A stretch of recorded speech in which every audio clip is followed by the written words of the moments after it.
This will be like a. Let me go back on today. This will be like a funny that soundtrack. The soundtrack will be funny.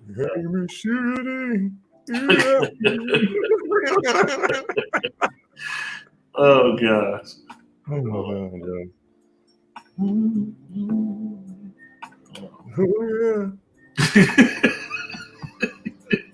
Oh yeah. Oh yeah. Oh gosh.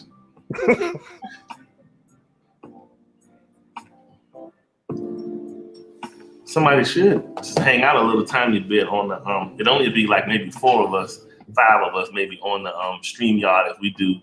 Hey, Miss Danielle saying good evening, Adam. You see her, she's speaking on there. Miss Danielle, she's been a faithful patron of the church. She's a new member. Miss Danielle. Welcome. No, What? But, what was I going to say? No, I was saying if you want to just hang out a little bit into the transition, you can. And I know you do your, if you want. You mean I do my go to bed thing? Yeah. Yeah, because I may keep it here, but I may just do only maybe because it only holds 6, so it won't be no more than 6 of us. You know what I'm saying? It depends on what you're talking about. It depends on what you're talking about. I'll stay away from the drug usage. But all right. Anyway. You know what? All right.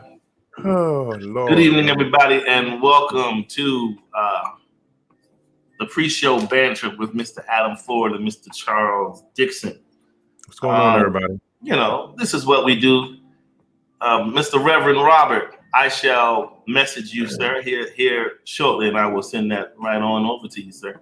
The good Reverend Robert. Mr. Robert is a he got he's got them old school singers. He hits the high notes and he got that good tonation. It's full of wisdom. See, this is what I was about to do something. That gives me good wisdom, man. I can talk to Reverend Robert. He's gonna tell it just like it is. He's gonna be like, "Nah, I don't know about this. I think that's the answer." And I'll be like, "Bet. All right." So sometimes you don't have that. Because talking to some people, they even have you standing by the bridge. Hey, anyway. You know what? Sometimes you gotta stand by the bridge. Oh gosh. No, but so Mr. Ford, okay, I'm gonna throw something. I'm gonna get a little random with you tonight. All right. I don't do random. Yeah, whatever. You can do random. All right. So someone was asking me a question about the topic of true love. Okay. And let me tell you how. Let me see if I can give it to you straight. Okay. Mm-hmm. So, all right. So, looks like what they were saying to me. Man, maybe it's here. I know I got it somewhere. Sorry, people. Here I come. I just want to make sure I got it correctly. This person. Mm-hmm. Y'all know how he do. Technical difficulties, script edits. So here's the thing. They were saying, can you have true love without that person's real truth? Can you have true love without that person's real truth? And the reason the person is saying that is because basically, you know how we do in the space of love. We collide. We come out the door like 2 trains, like, oh my God, I got to get to that deep hole where that person is. Right. And so them trains get to aligning. And so whatever that fuel is, when it comes together and you get there, and now you calling yourself in love, but then here comes those things that may come later that throw you off, and you realize, wait a minute, is this still considered true love if I don't have all the truth? If the person didn't lead with all the truth, is it still considered true love? Well, I'll put it to you like this. I think I'll say yes, and I'll stick an asterisk next to it. And I think you can have true love because you're loving at that particular point in time based off the information that you currently have. And you can only love what you know at that particular point in time. Now, I will say this as well, that as you go and as you grow and as you develop as a person, there are going to be certain things that come up and develop in you that you'll have to present to the person that you're with, or the person will begin to discover and see for themselves. So you can ask the question, okay, so well, since this new development has happened, does that mean my true love doesn't exist? No, that's not the case. Here's the real issue is not so much about true love, because I think we're basing true love on a sentiment or something more emotional or feeling. And I'm not going to say that it's not a sentiment. I'm not going to say that it's not emotional, because it certainly is. And I'm not going to say that it's not a feeling. But along with those emotions and with those sentiments and with those feelings, there has to be commitment. And so the question that you're asking is, am I still committed to you after I found out the truth of who you really are? That's what you're really asking. That's what they really want to know. You're asking whether or not if my commitment is still valid based off new information that I've received. And again, it might be something that happens deliberately or inadvertently, something you might have omitted unknowingly or knowingly kept the truth from a person. Again, the question is the level of your commitment to that person. Am I still going to love you? Am I still going to care about you? Do I still want you to be a part of my life after having found out something that changes the way that I see you, that alters my perspective and my perception of you? That's the question that you ought to ask. And only you as a person are capable enough to sit down and deliberate and determine that answer for yourself. So do we just pretty much just eradicate the whole concept of true love if people aren't basically, so are we saying unless people come to the table and say, I am disrobing, I'm standing before you naked in my truth. This is the person I am. This is what I desire with you. And as you begin to go on in that whole freight train collision happening, you call yourself in the midst of true love.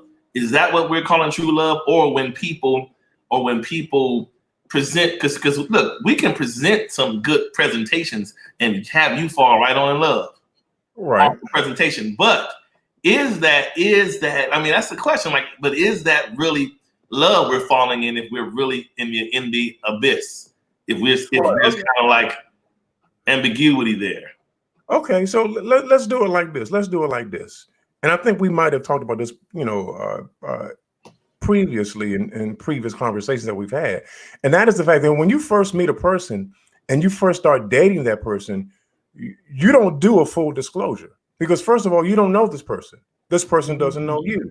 So you're proceeding cautiously, and you're going along, and as you go along in the dating process, you are gradually making disclosures of who you are in that process. That I hope that you're making disclosures in that process, that you're not just going to all of a sudden do an information dump on this person all at one time and then expect them to still hang around. That's not a good idea. Because the reality is once you do that full disclosure and all that data comes out, all the information comes out, then the person will be looking at you like, you know what? I'm good. I'm out. See ya. Bye. You know what I'm saying?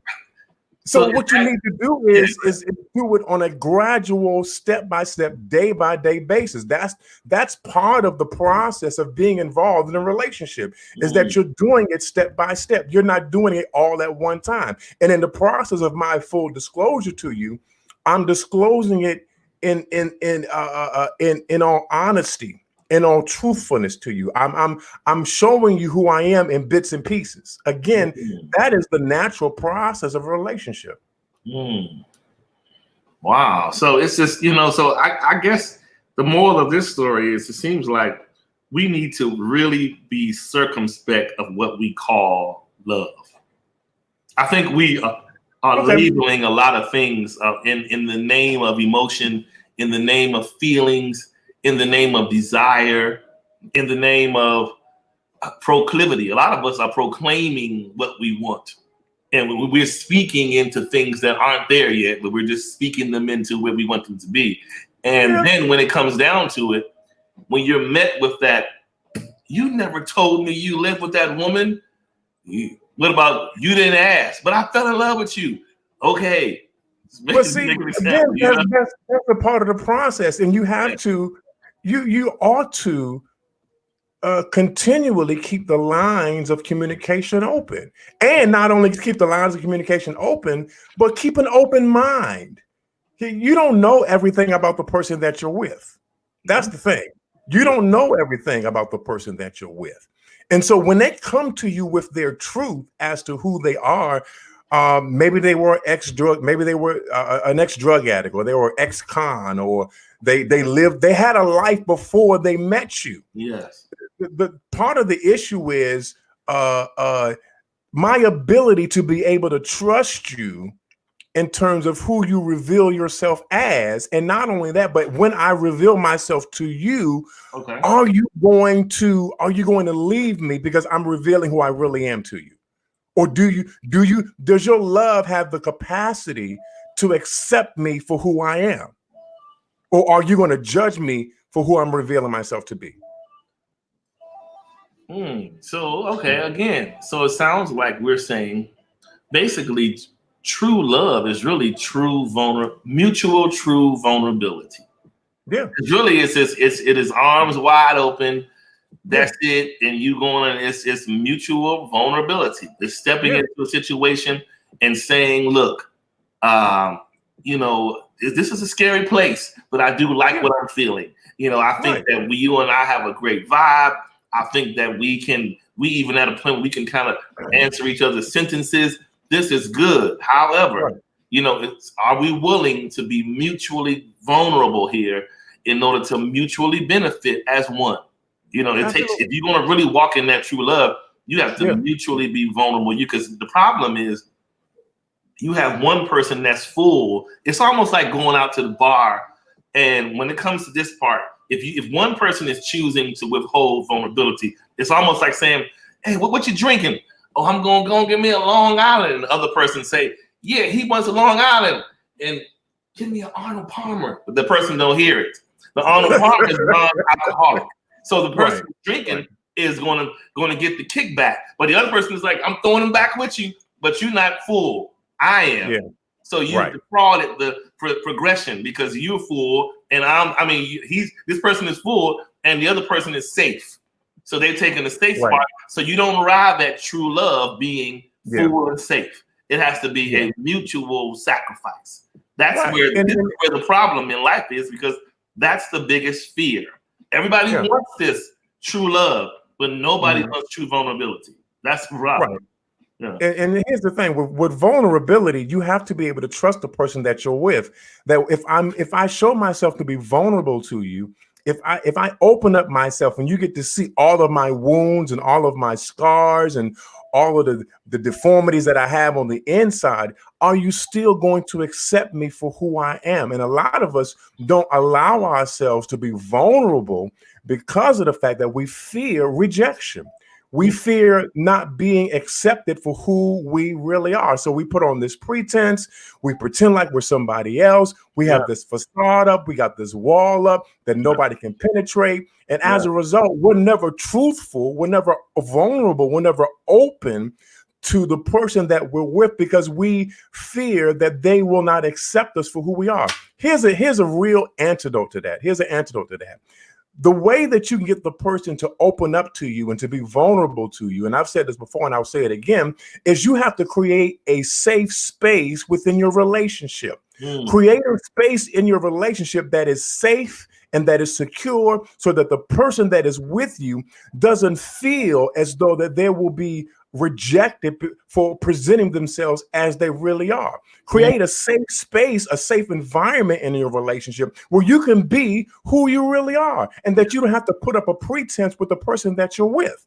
That's how you begin to grow and to develop your relationship into a place of real acceptance. So, and here's the thing. So when you get married, there is no more putting up facades and putting up walls.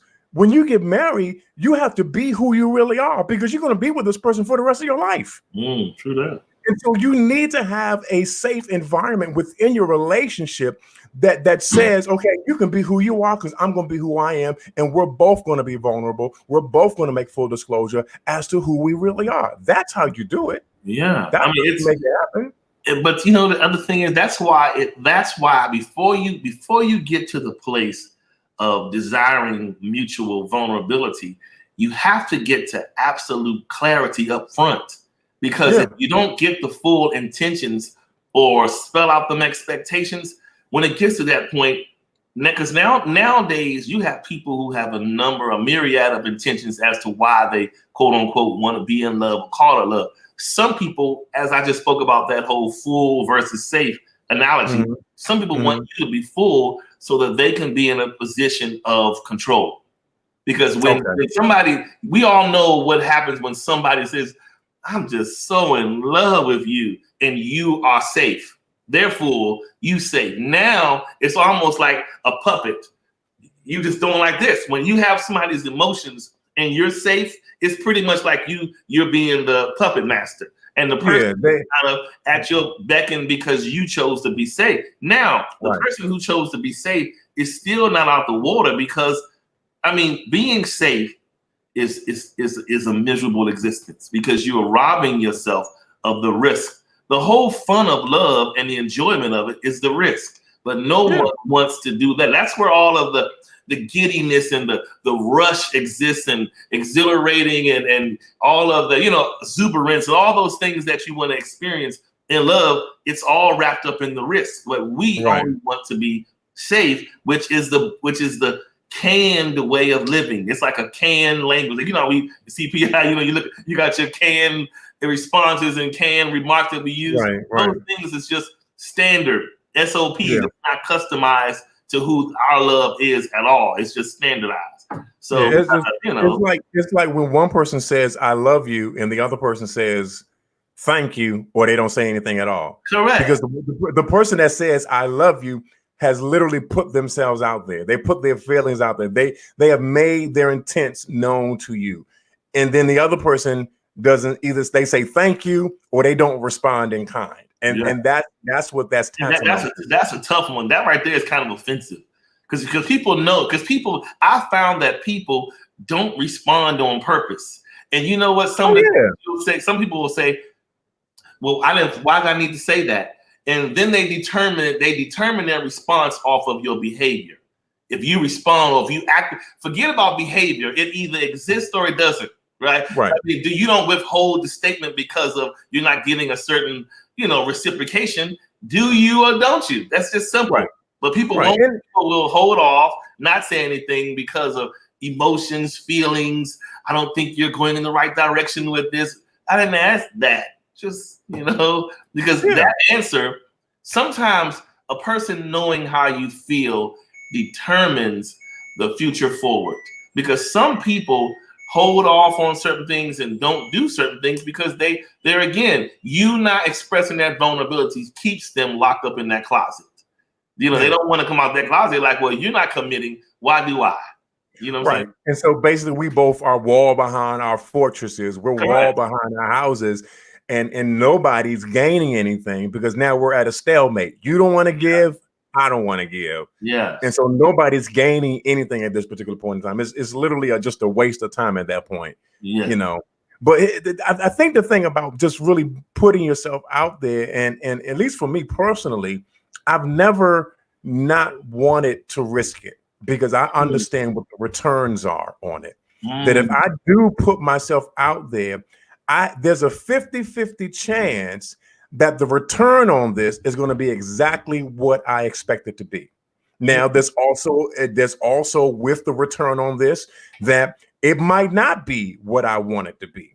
But if I never say it, if I never get out there, if I never risk my heart, if I never put my I love you out there, then I'll never know. I'll never know. And I'd rather die saying I love you to a person who never says it back to me than to never say it at all.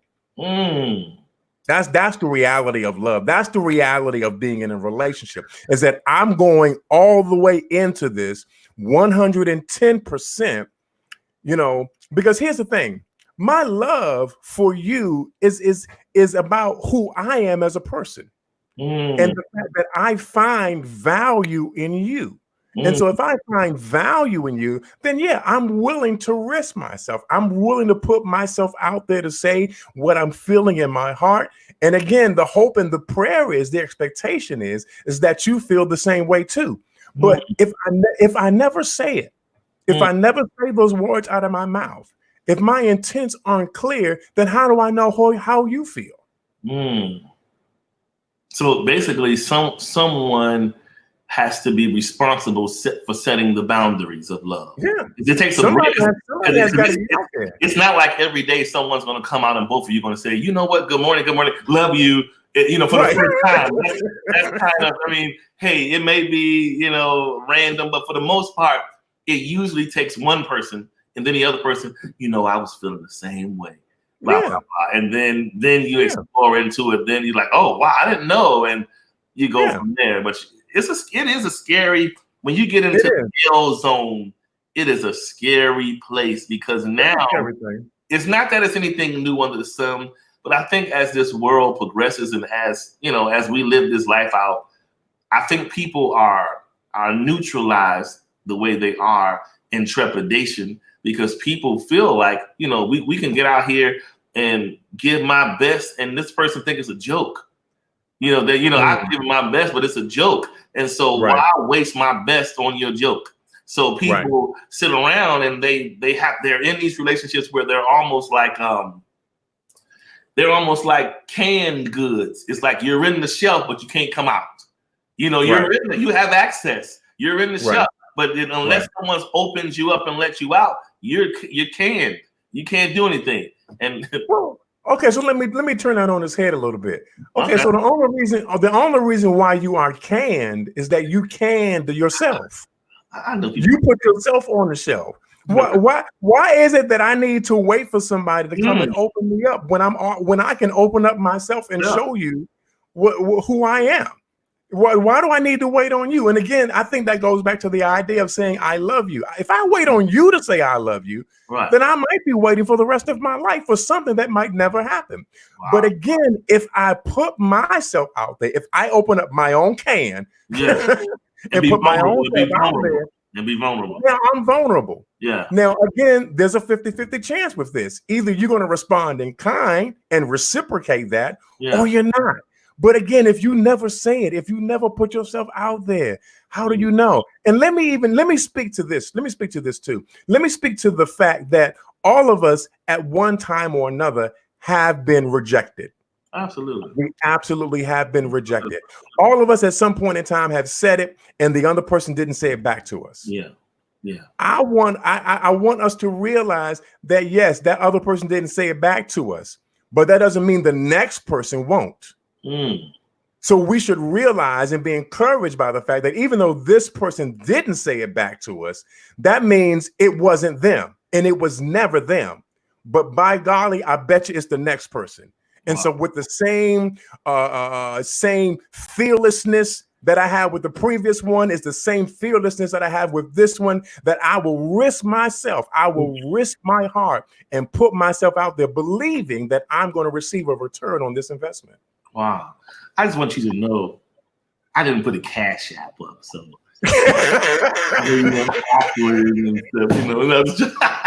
no, man, but seriously, no, that's good stuff. I mean, again, if we can just nail this into the minds of people, I think there'll be less. You don't even understand the amount of chatter and bitterness on the streets, quote unquote, because everybody is walking around in handcuffs. It's like they walking around and window shopping and being like, I wonder what that is over there. Probably ain't real, no way. You're looking in there, but you want it, you're desiring it, but you're afraid because you're in handcuffs. And you really, because you have locked your own self up. Because we know most great escape artists know how to, how they do in the movies. Next thing you know, the person is out of handcuffs and they get away. So in life, if we want to escape the handcuffs, we can. We know That's right, how we can. to come out of these prisons, but most of us are in there because we are like, look, you know, I'm here for the taking. I want this. I really, really want this, but I just don't have time to revisit the cemetery at your hand, the emotional cemetery at the hands of you. And so that's why people sit back and they stay in the safe zone because they would rather stay there than take the risk. Yeah, and that's real. That is real, and I get that. I mean, all of us, like I said before, have had that experience where we felt one way about the person, but the other person didn't feel the same way about us, Right. and it was hurtful. For Right. some of us, it broke our hearts. Mm. And the reality is that if we never got that healing for our hearts, if we never got some type of balm for our hearts to heal our hearts, then what happens is out of a broken heart comes bitterness. And now you are bitter because of your past experiences. But the reality is that this is a choice that you can make. You can make to be healed in your heart, or you can make the choice to be bitter based off a previous experience. The choice is up to you. Just like you have the key to your own handcuffs and you have the key to your own prison cell, you can release yourself. You can uncuff yourself. You have to make the choice to do that.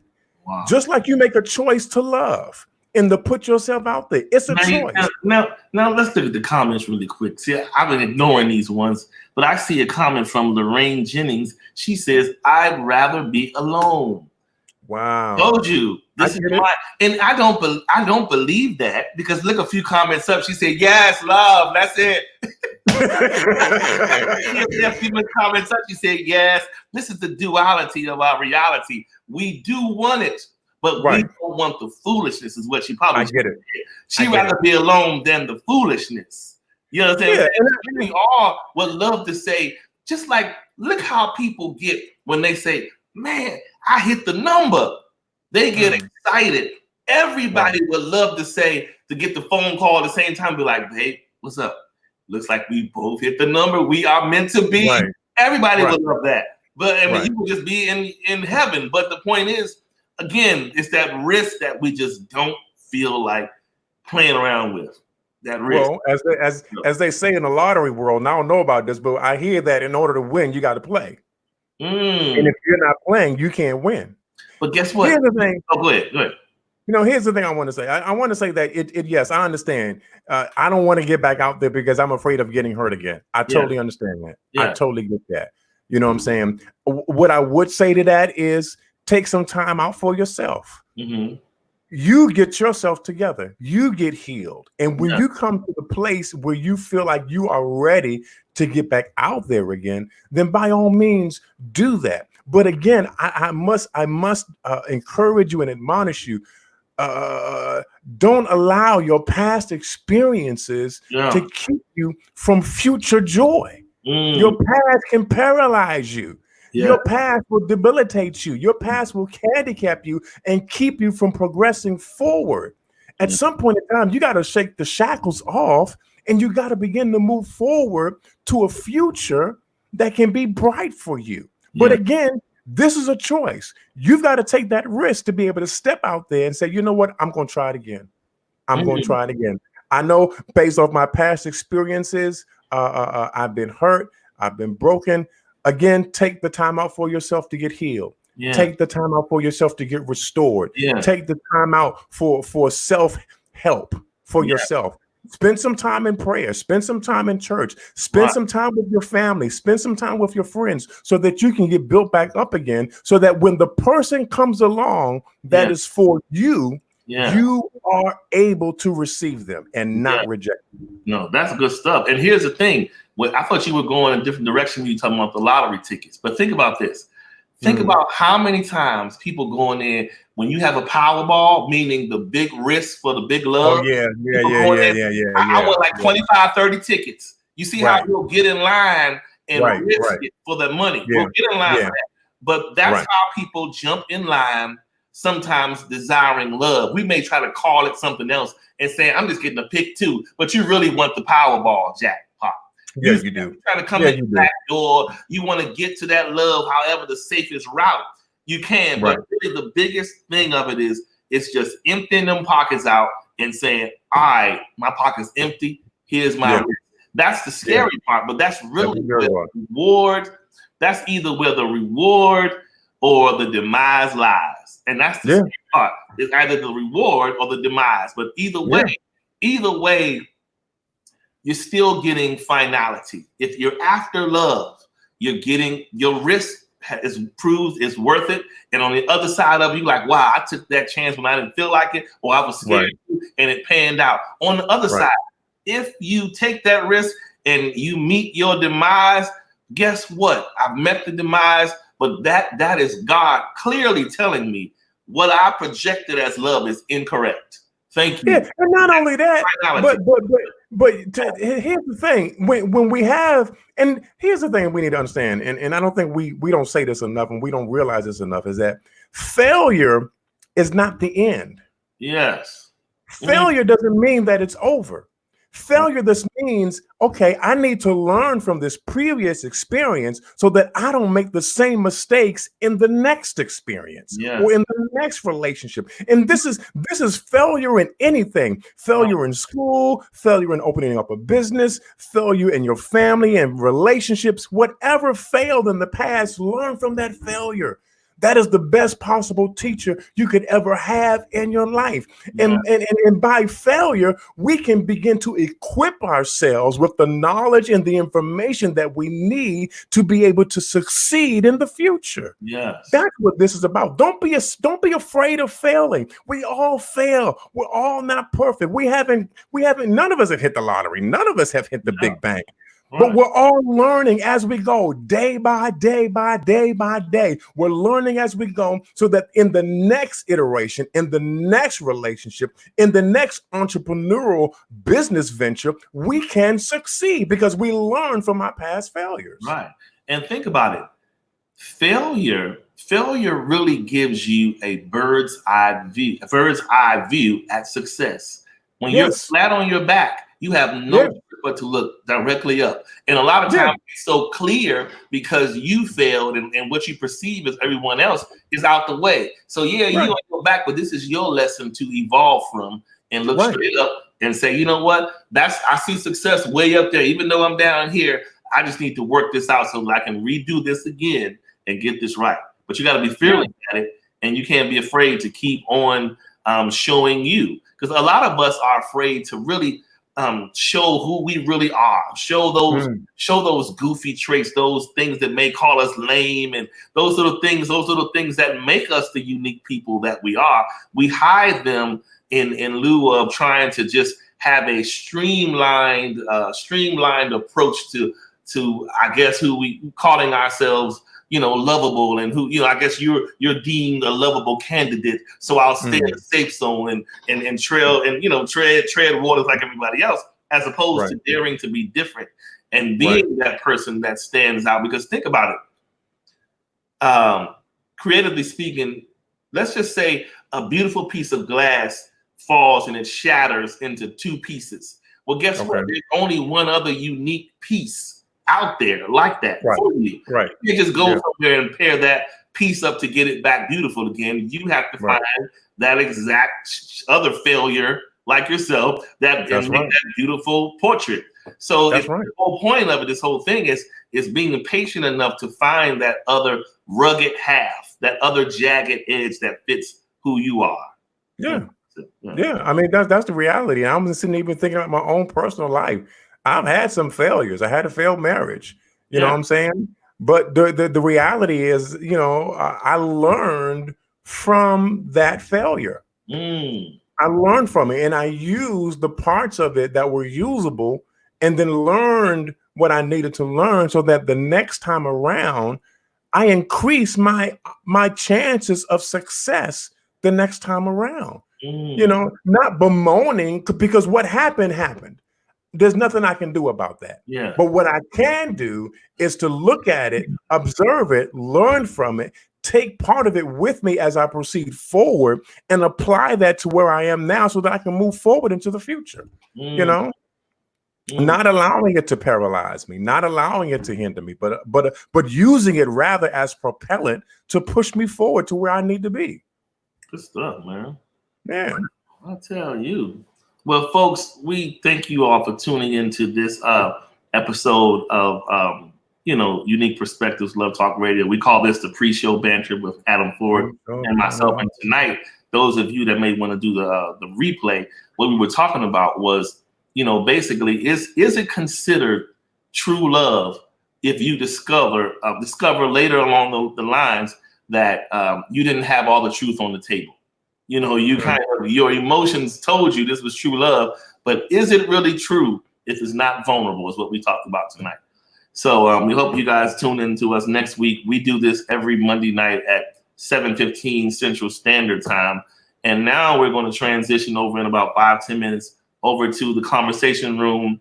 And we will come in and we got some more topics to kind of ramble through over there. If you guys want to continue, we'll come back here in about like 10 minutes, 5-10 minutes. And we're going to kick that off and go from there. What's good, Xavier? I see you hanging in there. What's good? All right. So anyway, I'll see y'all next week. Thanks for tuning in. Mr. Ford, you go check your email, Mr. Ford. All right. Check my email? Yeah, check your email again for the other link. No. You don't get away. Thank you. That's it. Thank you very much. Peace, y'all.